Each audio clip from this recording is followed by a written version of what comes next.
हम आपको यही बताने वाले हैं कि माचिस आखिर फैक्ट्री में बनती कैसे है। बस आप वीडियो के लास्ट तक हमारे साथ बने रहिए।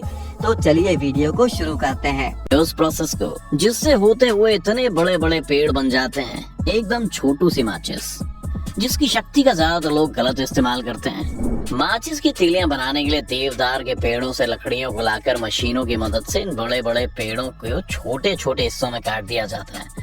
फिर इन लकड़ी के टुकड़ों को रोटेशन मशीन में डाल दिया जाता है ताकि लकड़ियों से उसके बारीक छिलकों को अलग किया जा सके।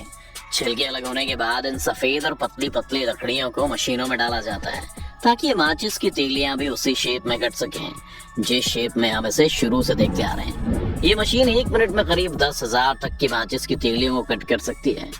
सभी तीलियां अच्छी तरह से काटने के बाद इन सभी माचिस की तीलियों को इकट्ठा करके इन्हें शेकिंग मशीन में डाला जाता है।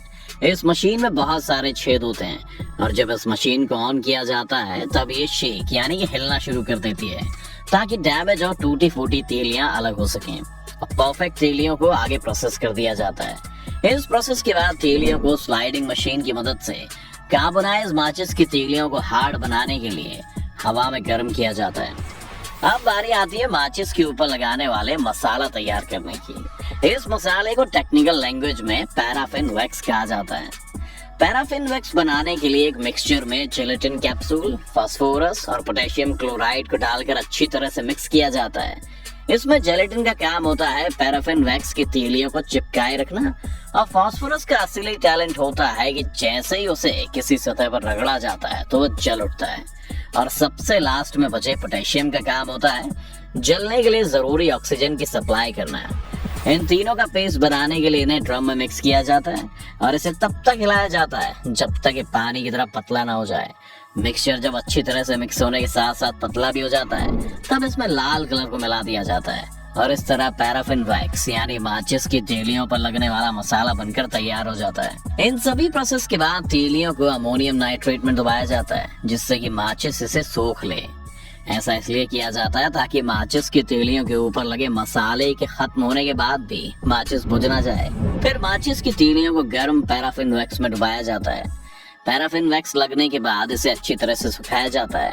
इतने प्रोसेस में माचिस की तीली तो बनकर तैयार हो चुकी है, लेकिन हम इतने में ही नहीं रुकने वाले क्योंकि अब बारी आती है मैच बॉक्स यानी कि माचिस की डिब्बी कैसे बनती है उसके प्रोसेस को जानने की। माचिस के बॉक्स को बनाने के लिए कार्डबोर्ड का इस्तेमाल किया जाता है। पहले पतले कार्डबोर्ड को मशीन में डालकर चारों तरफ बराबर काट लिया जाता है। अब इन कटे हुए कार्डबोर्ड के ऊपर प्रिंट किया जाता है। ये मशीन कटे हुए कार्डबोर्ड को आगे करती चलती है और प्रिंटिंग मशीन इन कार्डबोर्ड के ऊपर लगे कंपनी के लोगो और डिजाइन प्रिंट करती जाती है। फिर ये मशीन प्रिंट करते हुए पतले कार्डबोर्ड के ऊपर लैमिनेशन भी करती है। लैमिनेशन हो जाने के बाद बारी आती है क्रशन की यानी माचिस का वो हिस्सा जिससे माचिस को घिसकर जलाया जाता है। इन सभी प्रोसेस के बाद ये मशीन इन कार्डबोर्ड को कट कर देती है।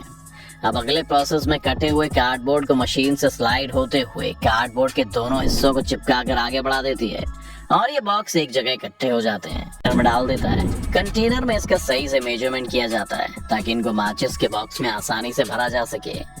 अब बारी आती है माचिस की लैब टेस्टिंग की, जिसके लिए माचिस को 9 घंटों के लिए नो एयर बॉक्स में रखा जाता है। इसके बाद माचिस की तीलियों को जलाकर टेस्ट किया जाता है कि तीलियां जल रही हैं या नहीं। अब बारी आती है इनकी पैकिंग करने की, जिसे ये पैकिंग मशीन बड़ी आसानी से और इतनी स्पीड के साथ करती है कि आप उसे देखकर बस देखते ही रह जाएंगे। ये मशीन 10-10 के लॉट में माचिस के डिब्बों को पैक करके आगे खिसका देती है और माचिस की भरी हुई डिब्बियां एक बड़े गत्ते के डिब्बे में पैक कर देती हैं जिससे कि इन्हें आसानी से एक जगह से दूसरी जगह तक ले जाया जा सके। तो इस तरह बनकर तैयार होती है आपकी माचिस।